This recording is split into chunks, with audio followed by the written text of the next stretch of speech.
Hello, and welcome to Red Rock Relationships, a podcast about communication. Let's unpack the relationships that we encounter in our daily lives and learn about what makes them tick. And now your host for Red Rock Relationships, Dr. James B. Stein. What up? I'm back. It feels like it's been forever. It was actually supposed to be longer, but our last episode featuring Dr. Shabib got pushed back a week, and so instead of having a 1 week gap, we had a 3-week gap, a 2-week gap, I don't know. Anyway, we're back. And we are here in the latter half of the semester and the latter half of the show, talking about red flags. And for a rare occasion, I actually have a guest who's physically present with me, Dr. Robert Hall, assistant professor in the communication department. Thanks for coming back on the show. It's always a pleasure to be here. Always a pleasure to have you. And the last couple times I had you on, we talked about stuff that was like adjacent to, but not necessarily within like the wheelhouse of your research expertise. But we're going to change that up because we're going to talk about stuff that is very much within your wheelhouse. Specifically, we're going to talk about boundary crossing as a red flag in close relationships. Are you ready to go? That depends. Are you a walking red flag? It's not for me to determine, which I think is part of the problem. Part of the very important issue that we need to tackle. The perpetrators of those behaviors don't necessarily know that they're in the wrong. Exactly. And one way that people don't realize that they're in the wrong is they sometimes unintentionally cross boundaries that were either explicitly or implicitly set. Now, in order to best tackle this phenomenon, we are going to take the approach of communication privacy management theory. And I think you'll be happy to hear that we don't actually need to go over the details of the theory because we actually covered CPM last season with Dr. Laura Carrero. However, we do need to parse some of the mechanisms because we're talking about boundary crossing. So can you spend a little bit of time in the early minutes here covering the relationship between interpersonal privacy and boundaries from the perspective of CPM? Yeah, they're interrelated, of course. So just to give a few quick CPM definitions with this is... Oh, yeah, there you go. We're just going to stop everything. Ladies and gentlemen, Shaunovan the producer. There you go. Thank you, Shaunovan the producer. Awesome. Okay. So, privacy. Privacy is the individual's belief that they own their private information. That is how CPM defines it. So privacy scholars, we believe in inherent ownership of our private information when we're talking about privacy. Private information, Petronio, who is our CPM theorist, borrows it from Goodstein and Reinecker, that it's the information about oneself that is intimate and disclosed under special circumstances. Okay, so private information, privacy is the belief we own that intimate information disclosed under special circumstances. And boundaries are a metaphor in CPM. And that's kind of the big thing with CPM is these boundaries, which if we think of a cell, right, going to biology, completely different discipline. Yeah, I was going to say, what are we talking about? Yeah. If we think of a cell, right, a cell has a membrane, right, and it keeps all of the things inside of the cell. Okay.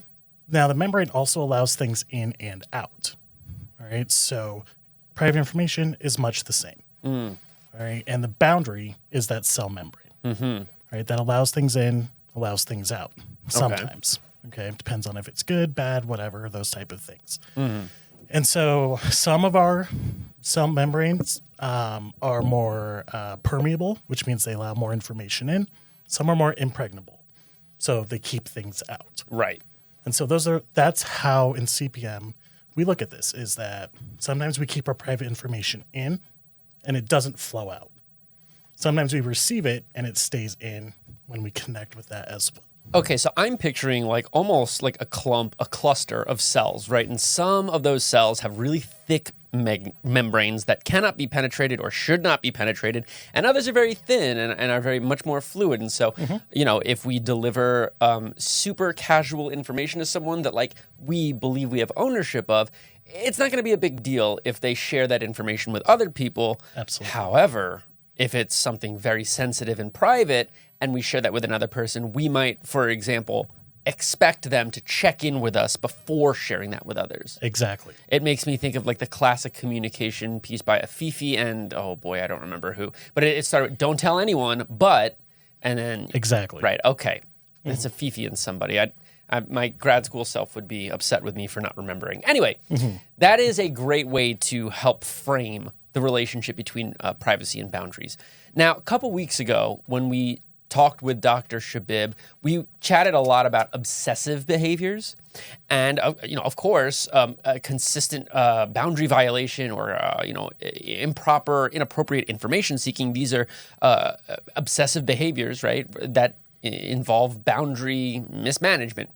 But for our purposes, I'm a little bit more interested in the various ways in which we might violate boundaries in less obsessive ways, in more mundane ways, and perhaps in ways that the perpetrator might not necessarily see coming. So can you maybe give us a couple of examples of such behaviors? Yeah, it's interesting. When I was thinking about obsession and private information disclosure, I, in my studies, have not come across the idea of obsession over at all. That hasn't been a theme I found. That hasn't been something my participants have reported in any of my studies. So I found it interesting to even consider this idea of obsession. So some examples of the things I've studied are mental health disclosure and chronic illness disclosure. And I haven't found obsessiveness in terms of boundary violation there, which has been kind of interesting to reflect on and think about, why haven't I found obsessiveness there? And perhaps it's because of the type of information being shared, right? That's something that could influence the ideas of, okay, this is very private information. There's kind of cultural scripts for how to manage this. There's relational scripts for how to manage this. But in terms of like obsessiveness, even like checking in on someone, it hasn't been reported as obsessive, which has been interesting. That is interesting. And so, okay, so if we're talking about these more mundane behaviors, what do they look like? What does a casual boundary violation look like? If we're friends, right? How might I, and we are, by the way, just to disclose. Thank you for clarifying. Of course. How might I violate one of your privacy boundaries without even knowing it? Yeah. So one way that some of my participants in my studies have described this is just if we're in our group of friends and I don't have like an explicit boundary of, well, don't tell anyone in our friend group, there might be an assumption that I already have. All right. And so if I'm having, let's say, a bad mental health day, I'm dealing with a lot of depression, and I were to tell you, because as we've just established, we're friends. Sure. And I say, I'm having a bad depressive day. Maybe you go and tell one of our colleagues, Dr. Booth, oh, Dr. Rob's not in here today because of this, but I didn't want you to do that. That might be more casual because you would have expected me to have shared that with her. Or if I'm like texting the group and I'm like, hey, everybody, Robbie's not feeling well today. Maybe we want to like bring him a snack or like pop by and say hi, right? That's like a well-meaning behavior, right? Absolutely. Like, it's completely well-intentioned, Sure. but perhaps undesired by the owner of the information, the original owner, because Right. you and I become co-owners then. right. Yeah. And so it can be a huge violation of trust, assuming that you can put the pieces together that I have indeed violated your boundaries in that way. That's a really good example. I also think about how like in like close like romantic relationships, how that sort of thing can happen quite frequently related to like third party connections. You know what I mean? Like when people say things like, oh, hey, don't tell anyone this. What do? You immediately go tell your partner, right? Right. Because We want to go tell.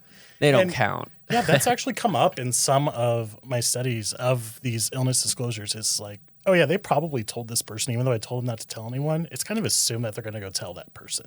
Yeah. And so there's although there's an explicit rule, right? We have different types of privacy rules. One of them is explicit. Explicit rule, don't tell anyone. There's also this implicit rule of like, well, I know you're gonna tell this person. I know you're going to tell your partner. And And that's where we get don't tell anyone, comma, not even ... Right. Right. Right. Exactly. Yeah. Exactly. So, okay. That helps us put it together. Now, what we've been talking about, I mean, these are mostly well-intentioned, mundane violations. They don't necessarily carry a great weight with them when executed. However, I think that there is space to consider boundary violations as a red flag. So, what is it about crossing another person's boundary that could carry it from innocent, well-meaning expectancy violations into a straight-up red flag? Like, you see a person doing this, time to turn tail and run, or at the very least start questioning the nature of your relationship with this person. Yeah, I've seen that in some of my research and others' research as well, where we are looking at basically people describing reasons why they don't reveal information to someone. Okay. Is because they know they're going to go tell everyone. And so it's based on that relational history and past experiences of they've told me someone else's secrets, even though I know they weren't supposed to, or they've told mine, or my private information or secret information. Right. So it becomes at that point literally a red flag of I cannot trust that you're going to respect our boundary rules, our privacy rules that we negotiated together, because I know you're going to do this. And so at that point, it does become a red flag. They'll still say, oh, yeah, they're my friend, but I just don't trust them with certain private information. Right. Love the guy. I'd never lend him money. Right. Exactly. That's the catchphrase that comes to mind. Yeah. Okay. So it seems like kind of like when we were talking about, way back in the beginning of the semester when we were talking about love bombing, and we were spending a lot of time unpacking it and really highlighting the intentional malicious nature of the perpetrator. That's what makes it love bombing, as opposed to just like, extremely extroverted intimacy and immediacy behaviors. It seems like with boundary violations, we've got a similar phenomenon, which is when it becomes a pattern. That is when we start to throw up the red flags. Although this, to me, it's starting to seem less like a red flag and more like an orange flag. I don't know. Where do you come down on that? I think I come down with it because CPM is a rules self-correcting system. Sure. It's supposed to be, we'll say. Because when we have boundary turbulence, which is those shaky boundaries, like someone broke a rule, whether it was intentional or not, and so we got to renegotiate it, talk about it again, have a plan going forward. And then when that's broken again, you're supposed to go back. But what we can see is sometimes that boundary turbulence rule negotiation is, I'm just not going to share this information with you anymore, right? And so that's where I think it starts to become more of that issue, is when we see again and again, you're not respecting how this is supposed to be done. Right. And I also think this is something we haven't talked about, but I also think that like inquiries can do that same thing where it's like someone's over asking, right? Or you know what I really think about, and I talk with my students about this a lot. Imagine like you're on a first date and the person's perfectly nice, but they're doing that thing where they over disclose. So you're getting trauma dumped on the first date. And what happens then, you've got that pressure to reciprocate, right? You feel that obligation to share at the same level. And now we feel like a boundary has been crossed, which again, not necessarily intentional or even, ill-mannered, but ultimately enough to be considered a relational transgression and enough to potentially dissolve the relationship, especially if it's new. Yeah, when we talk about that type of stuff, like my theory or dark side classes, they'll say that is a red flag. Someone who's an oversharer is a red flag. And so sharing inappropriate amounts of information at different times in relationships, that's why we have different criteria for which we disclose information. Is Right. How close are we? What's the purpose of this? What's my risk benefit here? So it's all of those things should be considered. Right. And I think that like a theme that we've been kind of going over for the first, 15 minutes of this episode is that a lot of this, we do it without even thinking about it. You know what I mean? Maybe we are just like a little bit, non-acquainted with the norms or the rules or the regulations. There's a cultural difference. We're just very extroverted and they're introverted, so there's some sort of disagreement there.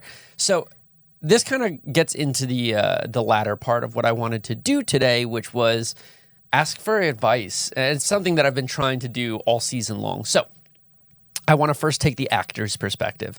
How, as potential boundary violators, so if we put ourselves in the shoes of someone who is at risk of violating boundaries, what are one or two conscious steps that we can take to ensure that we're not crossing another person's boundaries, even if we don't mean to, even if it's unintentional? Yeah, so Afifi and Stuber in 2009 offer us actually 3 ways we can determine if we should reveal. They specifically talk about secrets, which are a type of private information. And one is catharsis, because keeping private information, keeping secrets, especially someone else's and our own, can be emotionally taxing. Sure. Right? Especially if it's a pretty severe secret or piece of private information. And this is, again, just for a plug, this is why therapy is often so important if we can afford it. Yes. It's good to be able to share with someone who it's their job, right, to keep your secret. To be confidential. Anyway, just a little plug there, but go ahead, continue. Another thing that they consider is, were you asked for the information? Because if you were asked for it, it's more of the topic at hand as opposed to just blurting out information. And then the last criteria they have is that receiver's right to know. Right? So if they have a right to know this information, like it's directly about them or they're involved in it somehow, then it's more not necessarily appropriate, but at that point we tend to reveal our secrets more. Right? So doing that, thinking about those 3 type of things, we can reflect and say, why would I reveal this secret? Right? Before we get ourselves into that messiness of revealing the private information, we can take a moment and think, why would I reveal this? Am I feeling emotional burden? Did this person ask me about it? And do they have a right to know it? And I think on the flip of that, I think it's really important too, if we're going to request that information and we run the risk of violating that sort of norm in terms of boundaries, we can ask ourselves the obverse. We can say, okay, do I deserve to know information about this, right? Yes. Et cetera, et cetera. I think that's really important, right? We can stop and think and be like, okay, do I deserve to know this information? What do I risk by asking this person, right? Am I risking the relationship, or am I just making things awkward for a brief moment? Is it relevant? So I think those are really conscious steps that we can take. And so that's much appreciated. It also makes me think about how we as people who are simultaneously encoding and decoding messages, it makes me think about the importance of being what we call an actor observer, right? Doing the thing, right? In this case, communicating with the person, and also watching yourself do it, right? Engaging in that sort of self-monitoring, which is objectively very difficult to do. Right, Absolutely. It is very hard to have a conversation and also step back and watch yourself have that conversation. But it's a skill, it's a muscle like any muscle. It can be trained. And we can learn about how certain people in our lives want to or don't want to engage. And, it's difficult, but I think, in terms of being a good friend or a good partner or a good family member, it's something that we can really strive to. And it's a series of concrete steps that can be taken to help better ourselves and our relationships. Absolutely. It's just a way to improve our interpersonal communication as well as bolstering that communication efficacy. And our own ability to communicate effectively across different relationships. Okay, I got one more question. It's our bonus question. We have time. Yay, bonus question. I know. So we just talked about hey, what are some things we can do if we're worried about potentially violating a boundary? How can we, hedge, or how can we make sure that we're not doing that? Now I want to talk about the other side. Let's say we have a friend or a partner even, or somebody close to us who we feel is either violating or is at risk of violating one of our boundaries, or multiple boundaries for that matter. How might we craft a message that is designed to communicate to that person that they're crossing a boundary, but in a way that doesn't threaten our face or doesn't and also doesn't threaten them. So how can we do that in a safe manner that doesn't really put anyone at social or relational risk? I think some perhaps personification of the rules could help there. Is making that rule that external object of the discussion rather than the person. So I'm saying you're breaking a rule, saying, remember this rule that we made. Oh, you know what that makes me think of? It makes me think of the 3 levels of conflict, right? You've got the behavior focus level 1. You've got the relationship level 2, and then you got the personality, level 3. And you always want to avoid level 3. I tell my students, it's the difference between saying, hey, would you mind doing the dishes versus I wish you would do the dishes. You're such a slob. Yep. Right. Exactly. So reframing it in a way that shields them from ownership of the problem and positions them as, an actor adjacent to the issue. Did I get that right? Yeah, exactly. So it puts us, instead of just them as actor, puts both of us as the actor. Shared responsibility. Yes, it's because this is a rule we have created. Whether it's explicit or implicit, it is a rule that's negotiated. And so in that way, it allows us to revisit that rule rather than revisit us. Right. In essence, we are revisiting us and revisiting our relationship and our communication, but we're doing it through the rule rather than saying, James, why do you keep breaking my rules? Right. It's driving me nuts. Right. So it's meta communication in both instances, but it's the locus, right? The locus of conflict is a tangible, visible third party, the rule, as opposed to one of the participants in the relationship. And I think that is such a small way to correct your language that carries so much additional meaning with it. Absolutely. Yeah. Oof. Yeah, that's a good one. Any other thoughts or tips? I think that's probably the biggest one. Is focusing on the rule, but also just reflecting as well about our expectations for our rules. Because remember, they're co-owned, right? And so when we reveal, we are no longer the only person who owns this information. All right, there are at least 2 people who do, and so it's a we negotiation. I might have expectations for this rule, but maybe my co-owner has different expectations. And so we have to make sure that all of those needs, wants, and desires around it are met. What we usually find is that a co-owner will tend to default to the original owner's information, their preferences, but they may not be as comfortable doing so, or they may want to know when I can share this information. Yeah. And so having those conversations can help as well. Yeah, and again, I think that really reinforces that, like, we're talking about good faith actors here. It made me think of, I don't know what brought this up, but it made me think of the concept of an emotional tourist. You know what I mean? So like a person who collects the stories of other people so that they can share it and seem interesting. That, to me, there's your red flag, right? Someone who's going around collecting other people's stories and memories and identities and then relaying them to other folks so that they can feel smart and they can feel special and they can feel important. And odds are, if there's a person out there doing that kind of thing, they're probably also engaging in some of the other red flag behaviors that we've been talking about over the course of our time together. Yeah? Yeah, probably. It seems likely.